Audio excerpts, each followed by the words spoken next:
سے جاؤ 20 کلو مچھلی اٹھا کے لے آؤ گھر میں, اگر اللہ نے پیسے دیے ہیں. نہیں دیے تو پھر حضرت والا سوچا کرو, صحیح ہے نا. جو ہمارے حضرت سوچتے تھے بھائی اللہ نے دیے ہوتے تو اللہ مچھلی ضرورت ہوتی تو اللہ پیسے بھی دے دیتا.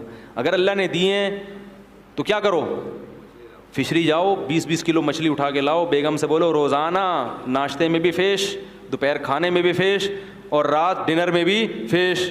بنگالیوں کو دیکھو فش کھاتے ہیں کیسے ہینڈسم اسمارٹ رہتے ہیں نا ساری زندگی, بال کالے رہتے ہیں. ہمارے ایک استاذ ہیں بنگلہ دیش کے, پورے بال کالے ان کے.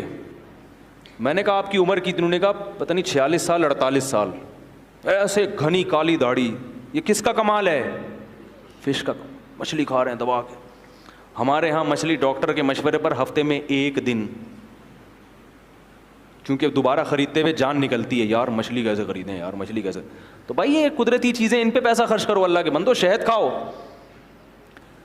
کیا کھاؤ ٹھیک ہے شہد کھاؤ. آج میں نے بھی چائلڈ اسپیشلسٹ سے پوچھا, وہ کہتے ہیں ماں کا دودھ بچے کے لیے 6 مہینے ضروری ہے. 6 مہینے کے بعد ماں کے دودھ کی ویلیو اتنی زیادہ, پھر روٹی کی ویلیو. اس لیے میں کہتا ہوں بچوں کو 6 مہینے کے بعد روٹی کا ٹکڑا پکڑا دیا کرو. بولا بیٹا روٹی پہ آ جا ڈائریکٹ, کیونکہ بچہ پھر بھی اگر دودھ پیتا ہے نا تو پیٹ بھر جاتا ہے, پھر وہ روٹی نہیں کھاتا, بھوک ختم ہو جاتی ہے. جب روٹی نہیں کھائے گا تو بڑا نہیں ہوگا. چائلڈ اسپیشلسٹ نے مجھے یہ بھی بتایا, اس نے کہا دیکھو مولوی صاحب آپ اگر روزانہ 2 کلو دودھ پی لو تو کیا طاقت آئے گی جسم میں؟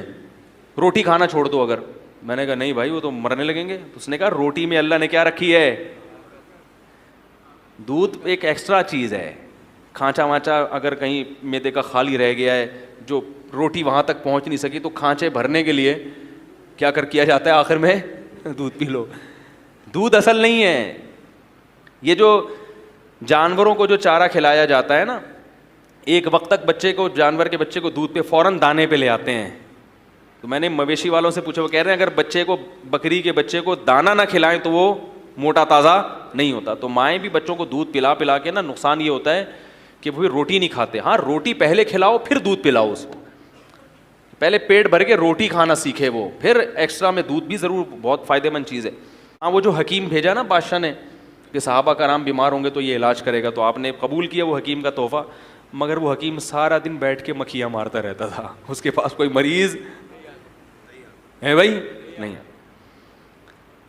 تو لوگوں نے پھر, اس نے وہ حیران ہوا کہ یہ مسئلہ کیا ہے, کوئی بیماری نہیں ہوتا ان میں. پھر اس نے تجزیہ کیا تو انہوں نے کہا یہ لوگ جب تک شدید بھوک نہ لگے کھاتے نہیں ہیں, جب تک شدید بھوک نہ لگے کھانا کھاتے نہیں ہیں, اور جب تھوڑی سی بھوک رہ جاتی ہے تو چھوڑ دیتے ہیں پیٹ بھر کے. تو یہ ایک ایسا نسخہ ہے کہ اس کی وجہ سے بیماریاں دور ہو جاتی ہیں. آج کل جو بیماریاں ہیں نا پھوڑنے کی وجہ سے ہیں. کھانے سے انسان بیمار نہیں ہوتا, بیمار ہوتا ہے بولو بھائی پھوڑنے سے. ہم لوگ کھاتے نہیں ہیں, ہم کیا کرتے ہیں, پھوڑتے ہیں. ہمارا بس نہ چلے پلیٹ بھی کھا جائیں, وہ تو چونکہ اسٹیل کی کانچ کی ہوتی ہے وہ پیٹ میں اتر نہیں سکتی, ورنہ بچے کھا جائیں لوگ ایسے کھایا جاتا ہے, تو اس لیے بیمار ہوتے ہیں. اٹھتے ہی نہیں, جب تک بالکل اب ڈر ہوتا ہے نا پھٹ جائیں گے دھماکے کے, تو پھر ہاتھ روکتے ہیں. تو یہ بڑا نسخہ ہے کہ جب تک شدید بھوک نہ لگے کھاؤ نہیں, اور پیٹ بھر کے نہ کھاؤ. جب بھوک تھوڑی سی, میں زیادہ نہیں, بہت تھوڑی سی, ابھی 1-2 نوالے اور کھانے کا دل چاہ رہا ہے تو بس 1-2 نوالے چھوڑ دو, تو وہ اگلے وقت میں تو جلدی ہضم بھی ہو جائے گا, بھوک بھی زیادہ لگے گی. خیر, فیس پہ دانے نکلتے ہیں جس کی وجہ سے وضو ٹوٹ جاتا ہے. ہلکا سا خون نکلنے سے وضو نہیں ٹوٹتا. خون نکل کے جب اپنی جگہ سے بہہ کے دوسری جگہ چلا جائے گا پھر جا کے وضو ٹوٹے گا. اور فیس پہ جو دانے نکلا کریں اس کو پھوڑا نہ کریں, ہمیشہ کے لیے نشان پڑ جاتا ہے. یہ جو ہے نا ایلو ویرا, گھی کوار, یہ بڑی خاندانی چیز ہے. اس کا پودا اپنے گھر میں لگائیں. جن کو فیس پہ دانے, خارش, کھجلی یہ چیز ہوتی ہے نا, تو وہ اس کا پیسٹ بنا کے منہ پہ لگا لیں تھوڑی دیر کے لیے, پھر دھو لیں, تو اس سے وہ جراثیم کیا ہوتے ہیں. اور یہ جو کریمیں مارکیٹ میں آ رہی ہیں نا فیس کو فریش کرنے کے لیے, یہ فیس کا بیڑا غرق کر رہی ہے. ایک ڈاکٹر کی بات بتاؤں, بہت بڑے ڈاکٹر ہیں, انہوں نے یہ بات کہی, میں نے خود براہ راست سنی ہے, کہ جو بھی چیز کھانے پینے کی جس کا ایڈورٹائز آ رہا ہے وہ نہ کھاؤ. نہیں آ رہی بات. ہر وہ چیز جس کا ٹی وی پر یا اخبار میں ایڈورٹائز آ رہا ہے کہ یہ صحت کے لیے بہت اچھی ہے, کھائیں, وہ کیا کرو, نہیں کھاؤ. ٹھیک ہے نا. کوئی آپ کی صحت کے لیے کوئی ایسی کمپنی اب تک وجود میں نہیں آئی ہے جو لوگوں کو صحت میسر کرنے میں کی کوشش میں لگی ہوئی ہو. جتنی کمپنیاں بنتی ہیں پیسہ کمانے کے لیے, کیونکہ صحت کے لیے جو چیزیں ہوتی ہیں ان میں وہ ذائقہ بسا اوقات نہیں ہوتا, سمجھ رہے ہو نا. تو ٹیسٹ گین, اب دیکھو ملائی, جو بلائی ہم کھاتے ہیں, جو پیکنگ کی بلائیاں ہیں ان میں ذائقہ اچھا ہوتا ہے. جو آپ بھینس کے دودھ سے اوپر اتارتے ہو اس میں ذائقہ ہوتا ہے, وہ ذائقہ نہیں ہوتا. تو یہ جو کمپنیاں ہیں نا یہ پیسہ کمانے کے لیے ہیں, یہ آپ کو صحت دینے کے لیے.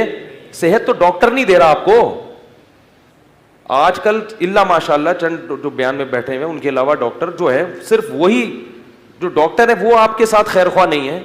تو کمپنیاں آپ کو جناب ایسی کریمیں دیں گی جس سے آپ کی جلد اچھی ہو جائے, وہ صرف شادی میں جانے کے لیے اچھی ہوتی ہے. کریم لگائی آپ نے ولیمے میں گئے, لوگ کہنے واہ بھائی ماشاء اللہ بڑی بڑے نور آیا ہوا ہے. 2 دن کے بعد وہ نور شارٹ, جو پہلے سے زیادہ بھی جو نحوست تھی نا معذرت کے ساتھ نور بھی گیا اور پہلے سے زیادہ نحوست. شیمپو, میں الحمدللہ کبھی شیمپو میں نے اللہ ماشاء اللہ ہمیشہ صابن سے نہاتا ہوں, اسی وجہ سے میرے بال